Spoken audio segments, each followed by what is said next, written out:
ఎప్పుడో మూసుకుపోయిన తలుపు ఇప్పుడు మళ్లీ మన రైతుల కష్టంతో తెరుచుకుంది.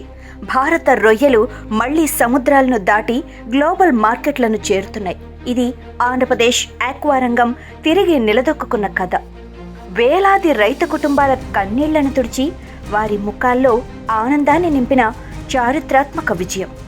సరిగ్గా 8 ఏళ్ల క్రితం 2016 ప్రపంచ మార్కెట్లో భారత రొయ్యలకు ప్రత్యేకమైన సంవత్సరం. కానీ ఒక్కసారిగా రొయ్యలపై పిడుగుపడింది.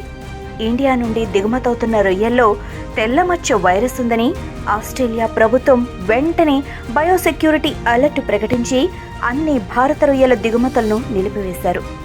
ఆ నిర్ణయం ఒక్క నోటీస్తోనే ఆగిపోలేదు. వేలాది రొయ్యల రైతుల జీవనాధారాన్ని దెబ్బతీసింది. చెరువుల్లో నిల్వలు పెరిగాయి, ధరలు కూలిపోయాయి, ఎగుమతులు ఆగిపోయాయి. ఈ మధ్య గత 3 నెలలుగా అమెరికా టారిఫ్లు ఇండియన్ ష్రింప్స్ ఇండస్ట్రీని ఉక్కిరిబిక్కిరి చేసిన సంఘటనలు మీకు తెలిసిందే. ఒకేసారి 2 వైపుల నుంచి దాడితో భారత ఆక్వా రంగం కుదేలైంది. అయితే ఇన్ని సంఘర్షణల మధ్య ఆంధ్రప్రదేశ్ రైతులు వెనక్కి తగ్గలేదు. నష్టాలను భరించారు. అంతర్జాతీయ ప్రమాణాలకు అనుగుణంగా బయోసెక్యూరిటీని కట్టుదిట్టం చేశారు. నాణ్యమైన సీడ్ వాడకాన్ని పెంచారు. ప్రాసెసింగ్ కోల్డ్ చైన్ వ్యవస్థలను మోడర్నైజ్ చేశారు. ప్రతి అడుగులో నాణ్యతను నిరూపించుకోవటానికి నిరంతరం శ్రమించారు. ఆ నిరంతర కృషి ఫలించింది. 8 ఏళ్ల సుదీర్ఘ నిరీక్షణకు తెరపడింది.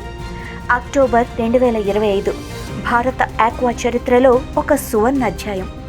ఆస్ట్రేలియా ప్రభుత్వం పొట్టు తీయని రొయ్యల ఎగుమతులపై ఉన్న నిషేధాన్ని అధికారికంగా ఎత్తివేసింది.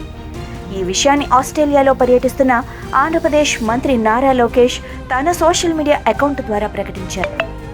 ఆస్ట్రేలియా సీ ఫుడ్ ఇండస్ట్రీ ప్రతినిధులతో సమావేశమైన ఆయన ఈ అవకాశాన్ని సద్వినియోగం చేసుకోవాలని పిలుపునిచ్చారు. ఇది మన రైతులకు గొప్ప అవకాశం. ఆస్ట్రేలియా మార్కెట్ మళ్లీ తెరుచుకోవటం రాష్ట్ర ఆక్వా రంగానికి కొత్త ఊపిరి లభించినట్టే. ఏపీ ఆక్వా ఉత్పత్తులను గ్లోబల్ బ్రాండ్గా నిలబెడతాం అని నారా లోకేష్ తెలిపారు. అయితే ఈ నిర్ణయం ఎగుమతులకు అవకాశాలు కల్పించడమే కాదు, భారత రొయ్యల నాణ్యతకు లభించిన అంతర్జాతీయ గౌరవం. ఇప్పుడు ఆస్ట్రేలియా మార్కెట్ మళ్లీ తెరుచుకోవటం భారత ఆక్వా రంగానికి ఒక కొత్త శకం ప్రారంభం. ఈ అవకాశం దేశ ఆర్థిక వ్యవస్థకు ఊరటనిస్తుంది. మన రైతులు ఈ అవకాశాన్ని పూర్తిగా వినియోగించుకోవాలి.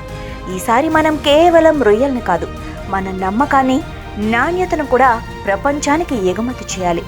మన ఆక్వా రైతుల కష్టం, ప్రభుత్వం తీసుకుంటున్న సహకార చర్యలు కలిస్తే భారత రొయ్యల ఎగుమతులు మరింత పెరిగి దేశానికి విలువైన ఆదాయం వస్తుందని ఈ సందర్భంగా ఆక్వా ప్రొఫెషనల్స్ విశ్వసిస్తున్నారు.